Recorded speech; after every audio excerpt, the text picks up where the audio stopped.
Oh, that was dope.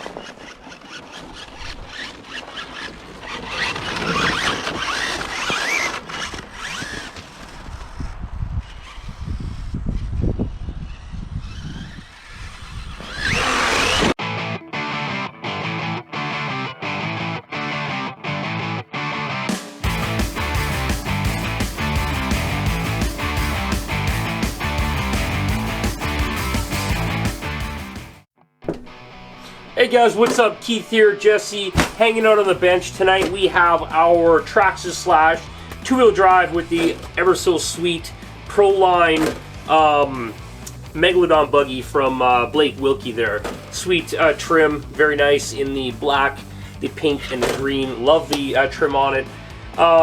This body is the black plastic from Proline. It's pulled in black plastic, so when you tumble it and scratch it, it'll always stay black, paint will come off, all that good stuff.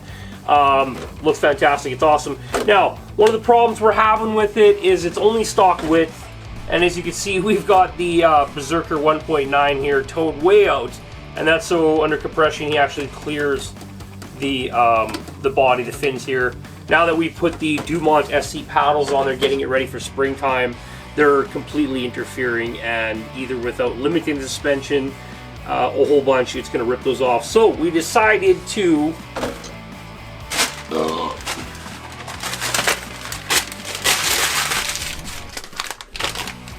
do the width upgrade by putting on the RPM Rustler two-wheel drive wide arms.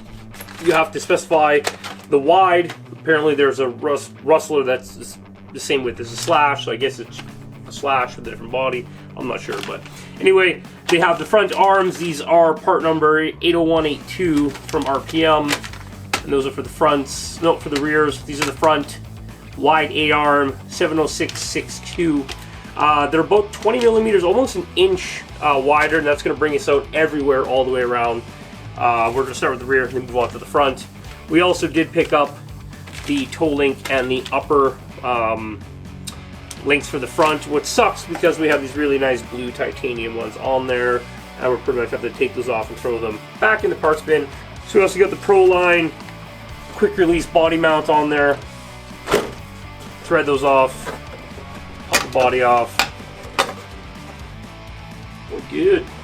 Okay, so this truck started off its life when it came over here as a used two-wheel drive. We bought it off a local guy, and in turn we should have just built it ground up. It was way more expensive to buy it from said person and then pretty much buy the lower center of gravity chassis.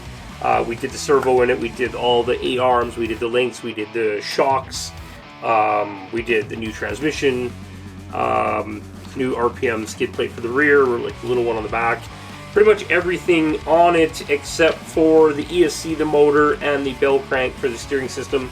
It had this red one in there. It's probably intagey, but I don't know, so whatever, that works. Anyhow, enough talking about that. Let's get this guy wider. Now, if you're going to want to do this mod in the rear, another part you're going to need is like these MIP rear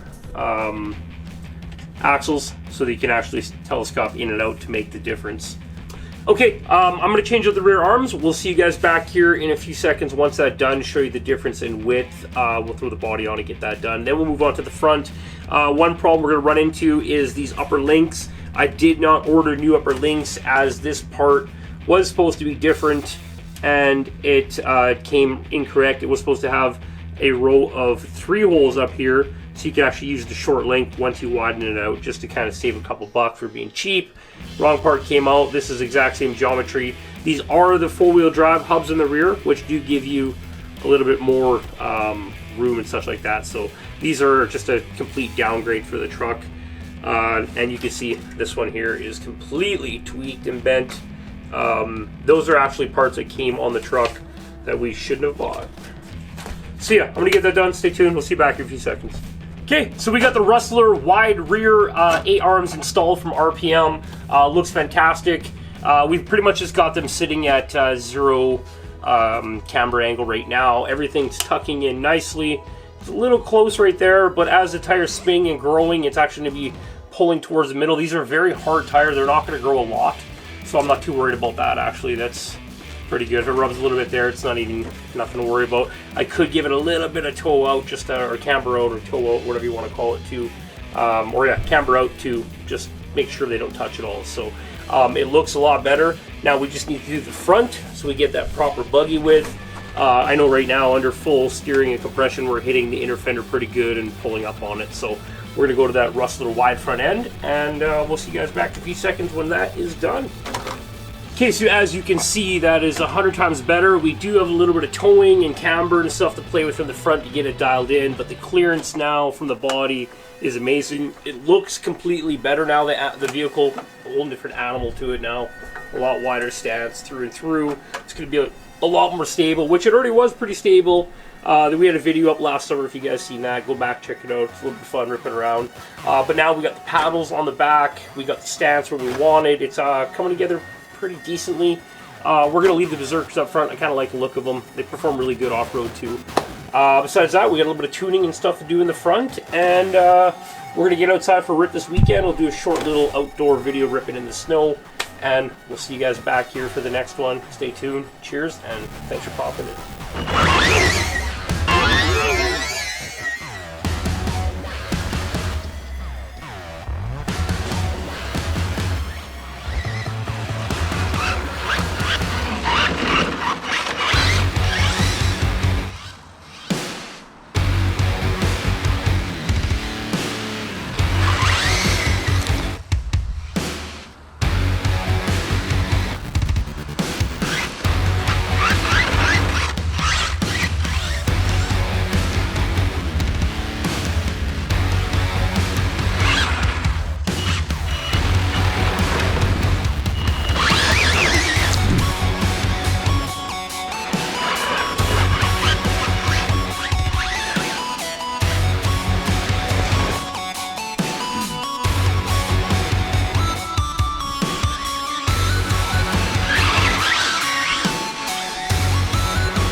Drunken polar bear.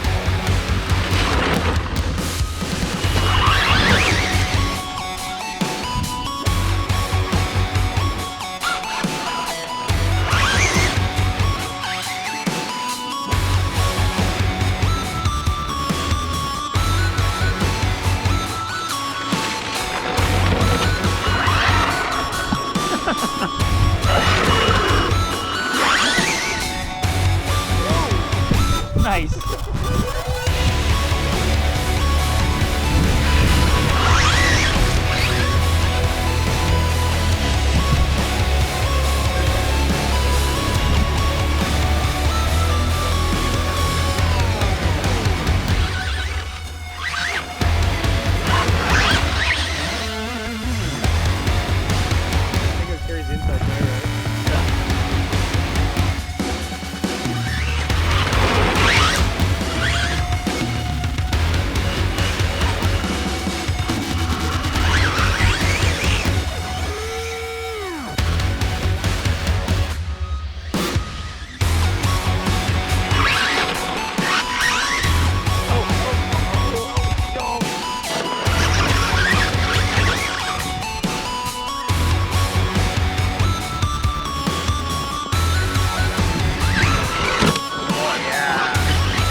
Battery wires coming out everywhere.